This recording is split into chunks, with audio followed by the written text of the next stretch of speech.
The most honest Mortal Kombat 1 tier list on YouTube. Nobody's playing that game anymore. Anyways, normal tier lists have a big problem. They only rank characters from best to worst, but they don't tell you how the character plays or if you'll enjoy that playstyle. Sure, Kenshi is a powerful character, but most players don't want to memorize those long combos and spend hours practicing those setups and wake up pressure. Just because a character is great doesn't mean they'll fit your playstyle. But the low tier characters have a different problem, because most players think low tier means bad, but that's actually not true. Sometimes low tier characters beat top tier characters. Just look at Natara, crazy fast mobility and high damaging combos. Many players consider her a top 10 character, but guess what? Sub-Zero eats her lunch. That's right, turns her upside down and shakes all the loose change out of her pockets. It's not that uncommon for low tier characters to have winning matchups against top tier characters, but nobody would know that from a regular tier list. So today's video is all about being honest. Instead of ranking characters from best to worst, they're categorized by what they do. You get the idea. Now with all that said, I'm also going to be memeing a bit to keep things entertaining. So very soon we'll begin this tier list, but first it's double discount day at GamerSubs. Use code UNDERDOG to get 21% off any item you purchase. That's right, any item you purchase gets you 21% off. That's an amazing deal. Simply use code UNDERDOG or click my link in the pinned comment. That's honestly way easier. It preloads the code and gets you that discount right away. GamerSubs has a new Valentine's Day cup that looks amazing. It's an awesome design. They also have soup too. I keep forgetting to mention Gamer Soup. It tastes pretty darn good, but honestly GamerSubs has so much stuff to offer that I can't cover it in one video. We're talking t-shirts, mouse pads, pixel cups, not to mention hundreds of delicious flavors that give you energy without the crash. They're keto friendly, all that incredible stuff. And as mentioned earlier, it's 21% off every purchase, and every purchase you make does help support my channel. So if you haven't checked out GamerSubs, there's no better time than today. They've been a longtime supporter of this channel and I love their products. So yeah, check out GamerSubs today. Alright, let's get started with this tier list, and keep in mind I'll be covering the main characters and the cameos as well. First up, we have the play to win category. If all you care about is winning, even if the character is not fun or extremely complicated, then these characters are for you. With that said, of course it's possible to have fun playing these characters, but I'm just saying the main reason people pick these characters is because they want to win above all else. Which means of course we're adding Johnny Cage,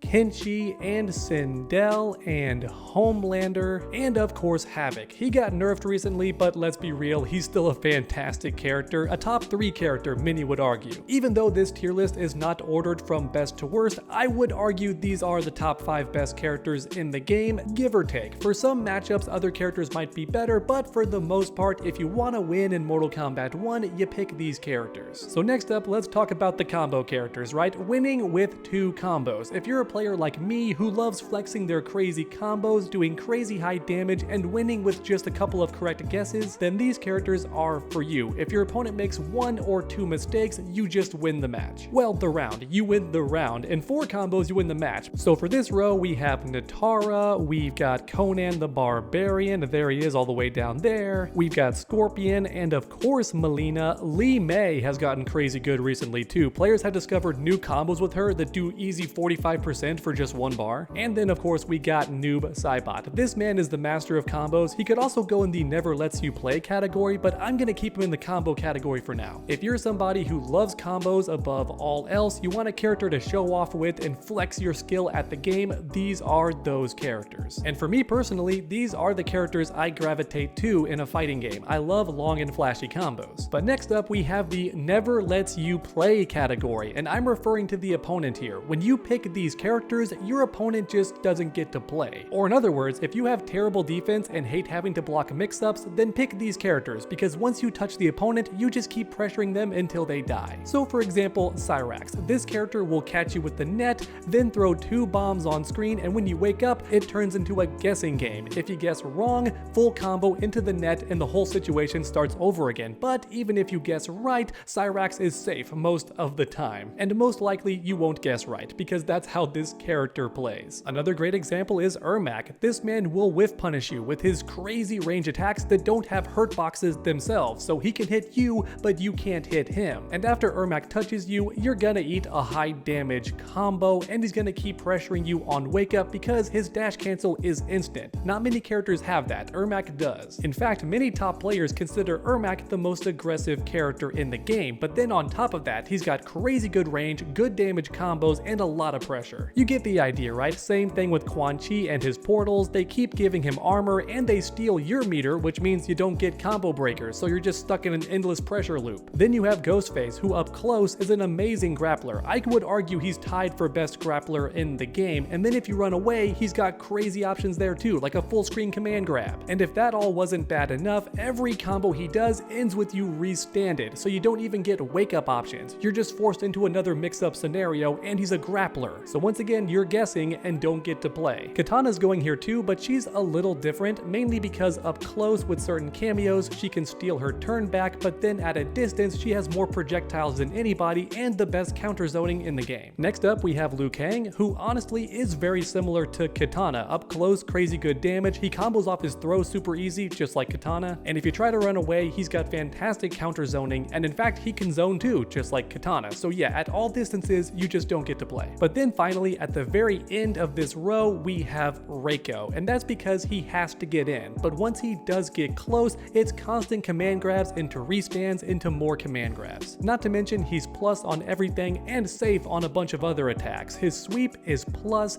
he's got a plus frame back too, his overhead is safe on block, and can even be plus with the right cameos, which means Reiko sticks to you like glue and keeps forcing you to guess when the command grab is coming, and if he lands that command grab, he just gets 40% damage and another guaranteed mix-up situation. Oh boy, but this next tier is gonna land me in some hot water. This is the downplay kings. For anyone not aware what a downplay is, it's when players try to convince you their character is bad, even if that character is actually quite competent and in some cases good. For example, Kung Lao. Yes, this guy's been nerfed a lot and his new attacks don't seem that good, but guess what? He's still got a fantastic kit, which is why you still see Kung Laos at every single tournament, even high-level tournaments. Then we have Garrus, who's slightly different because when the game started, yes, Garrus was a very bad character, but recently he's been getting tons of buffs and players keep finding new stuff with him that's really cool. So as a result, Garrus is good now, but plenty of players are still trying to downplay him. You get the idea, right? This row is all about the downplayed characters who are actually decent and sometimes even good, yet even so, players will pretend they're garbage and winning with them is nearly impossible. Even characters like Shang Tsung and Smoke, who admittedly are lacking and could use some buffs, guess what? At most levels of play, they're still completely fine. Unless you're competing at the pro level, Shang Tsung and Smoke can both win consistently if you practice them. I've said this before and I'm gonna keep saying it until my dying breath. I don't think any character in Mortal Kombat 1 is bad. In fact, I would argue that modern fighting games are more balanced than they ever have been. If you want to see an unbalanced game with actually bad characters, then just go back in time about 10 or 15 years. Alright, last but not least, we have characters that need every one of their tools to win, but don't get it twisted, some of these characters are top tier. But even so, they're not simple or straightforward. They need every single weapon in their arsenal to become that good. And with that also said, some characters in this row are low tier, which does not mean they're bad, but yeah, they are lacking. So for example, Sector. I would argue Sector is actually quite a good character. Maybe at the tournament level she can struggle, but at the regular player level, she's really good. And then you have Ashura, who's top 10, many would argue. So even at the tournament level, she's great, but guess what? You're using every single one of her tools and constantly switching stances, you get the idea. The same goes for Rain and Reptile and General Shao. Many people would argue these characters are good or at least decent, but guess what? They're using pretty much every attack in their toolkit. But then you have characters like Raiden and Tanya and especially Peacemaker, who many would consider lacking. Raiden got a lot better in the recent update, but even so, his power level is situational. Some characters completely shut him down. And then for Tanya and Peacemaker, they got nerfed really hard. You can still win with them, but they've been nerfed a lot. They went from top tier to lower tier. Alright everyone, there you have it, the tier list for the main characters. Next up, let's talk about the cameos. For this list, some tiers have changed names, but the first tier is the same, play to win. You pick these cameo characters when you want to win above all else. So in this row, you have your Chameleons, you got Janet Cage, you've got Tremor, Tremor, and of course you have Movado. These are the best cameos in the game if all you care about is winning. But then for the next row, we have big combos go brrr. These cameo characters are for flexing on the opponent, right? Showing off your crazy long combos that you spent hours in training mode perfecting. For this row, you have Serena, you've got Pharah, of course. Even Scorpion, I would argue, is for combos most of the time. He's got more utility, but let's be real, it's the air fireballs that most people pick him for. Then you have Sector with the missile combos that work off throws and other bizarre situations that no other cameo characters can combo from, but Sector can with those missiles. And then finally, we've got Shujinko. This man's got a lot of versatility and requires a bunch of practice, but let's be real, if you've watched any crazy combo videos on YouTube,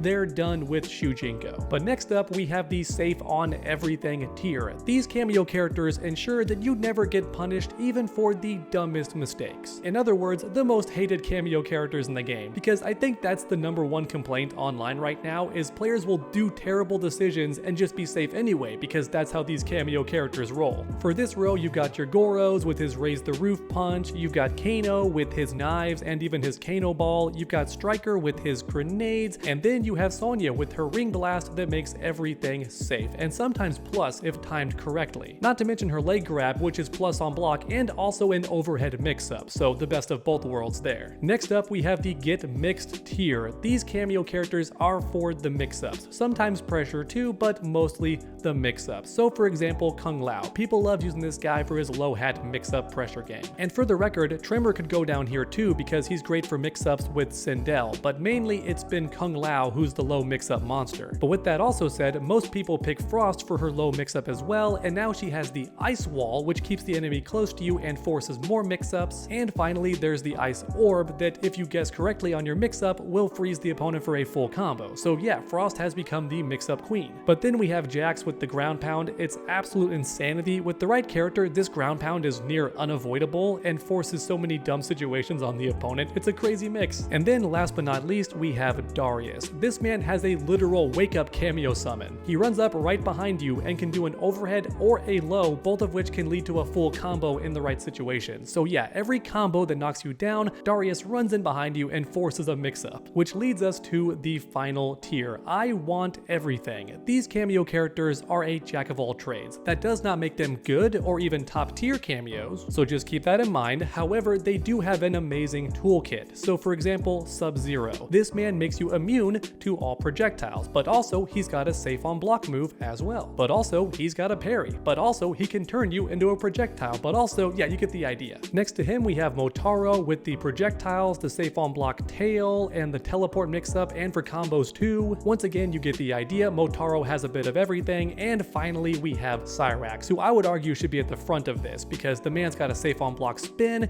he's got a combo extender spin, which lets you control which direction the opponent gets tossed, he's got the bomb for setups, and he's got the net to extend combos or to drain the opponent's meter. He's got a bit of everything. So alright everyone, there you have it. Here is the tier list for the cameo characters. They're not ranked from best to worst, instead they're categorized by what they do. Thanks for watching everyone, and I hope you enjoyed this tier list video. It's a bit different, but hopefully it's better than your regular tier list because it explains why these characters are actually good or why they're lacking. You get the idea. Please leave a like down below if you enjoyed the video and subscribe so you don't miss any future videos. Make sure to come back next time everyone, and as always, stay underdogs.